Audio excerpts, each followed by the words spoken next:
हर साल की तरह आपने फिर इस नए साल कुछ रेजोल्यूशंस बनाए होंगे। फिटनेस का, परिवार के साथ ज़्यादा वक्त गुजारने का, ट्रैवल का या शायद साल के अंत तक 100 किताबें पढ़ने का।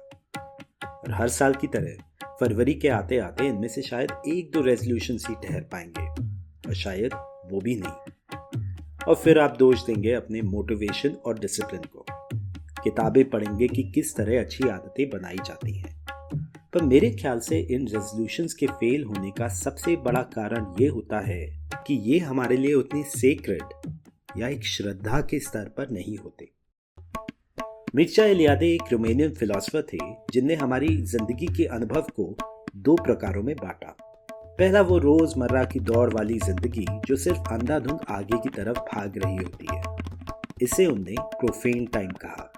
और दूसरा वो समय जो पल भर ठहर के वापस मुड़ के हमें याद दिलाता है कि हम कहाँ से आए हैं, जिसे उन्होंने सेक्रेड टाइम कहा। त्योहारों का समय जब हम रोज की ट्रेडमिल से उतरकर पूजा पाठ और रस्म रीतों के जरिए अपने भगवानों और पैगंबरों की कहानियों को याद करते हैं, क्योंकि इन कहानियों की नीतियां ही, चाहे वो राम की मर्यादा हो या रसूल की धीरता, न केवल हमारे जीवन को पर हमारे पूरे समाज को मार्गदर्शन देती हैं।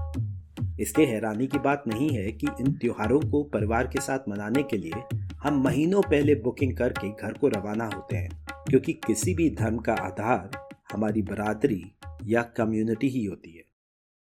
पर इंटरेस्टिंगली कई वेस्टर्न देशों में पाया गया है कि क्रिसमस की छुट्टियों के बाद ही सबसे ज़्यादा डिवोर्स केसेस फाइल होते हैं। और इसकी सबसे बड़ी वजह शायद ये है कि आजकल ज़्यादातर कपल्स अपनी अलग अलग जिंदगी में इस तरह व्यस्त हैं कि सिर्फ क्रिसमस जैसी छुट्टियों के दौरान ही वो एक दूसरे के साथ समय बिता पाते हैं और तभी उन्हें अपने आपसी मतभेदों का एहसास होता है।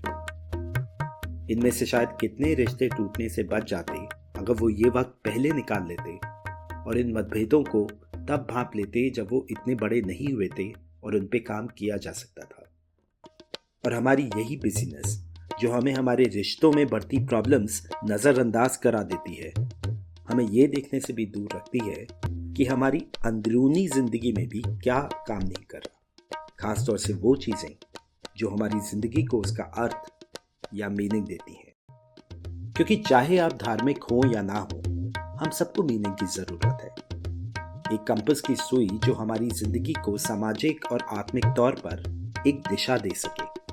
इस मीनिंग में हमारी संस्कृति, हमारा विश्वास, वैल्यू, स्वभाव और जिज्ञासा सबका मिश्रण होता है। और इसे ढूंढने के लिए ये रोज की ट्रेडमिल को कुछ देर के लिए पॉज करके थोड़ा इत्मीनान से सोचना पड़ता है।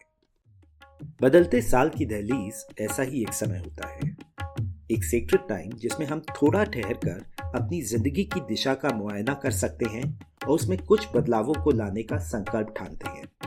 पर ज्यादातर ये संकल्प बस इरादे ही बनकर रह जाते हैं और इसके पीछे दो बड़ी वजह है। पहली ये कि ये संकल्प हमारे अंदरूनी मीनिंग से जुड़े नहीं होते। इनका आधार अभी भी हमारी ट्रेडमिल वाली जिंदगी में होता है, जिसमें हम और भी प्रोडक्टिव, पॉपुलर या इंटरेस्टिंग होना चाहते हैं।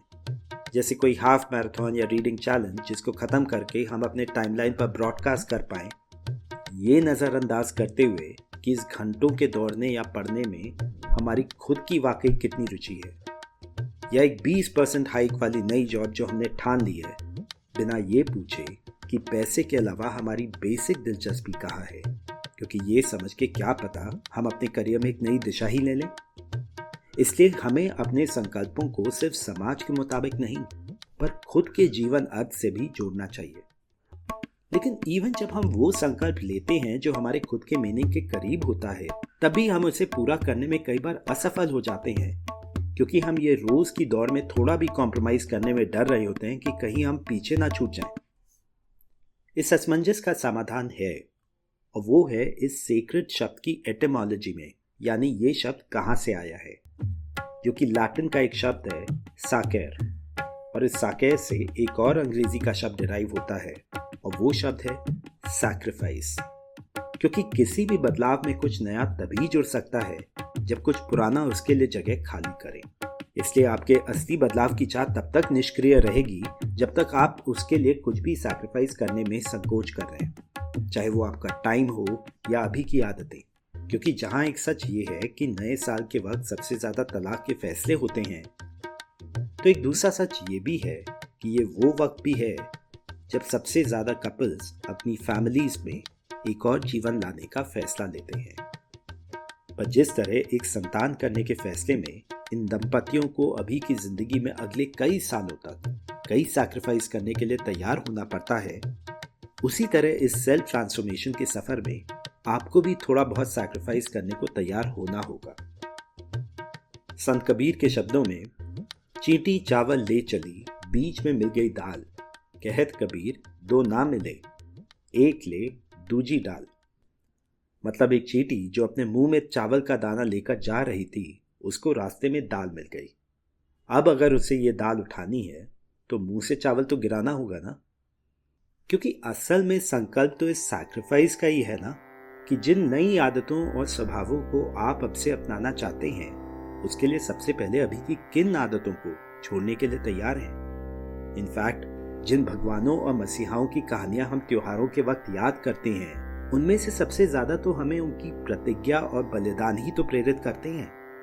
इसी वजह से सेक्रेड शब्द के कई अनुवादों में से मैंने श्रद्धा शब्द चुना, क्योंकि हमारी अभी की आदतें और दृष्टिकोण हमारे अंदर इतनी गहराई से बसे होते हैं कि इन्हें निकालना आसान नहीं होता, और इसके लिए हमें मोटिवेशन से ज्यादा की जरूरत होती है, एक आस्था की मजबूती, ताकि ये पुरानी आदतों वाली खाल उतार कर हम एक नई शुरुआत ले सकें, एक पुनर्जन्म जहां हम अपने अंदरूनी सच के और पास खड़े होंगे और वो बन पाएंगे जो हमें बनना था।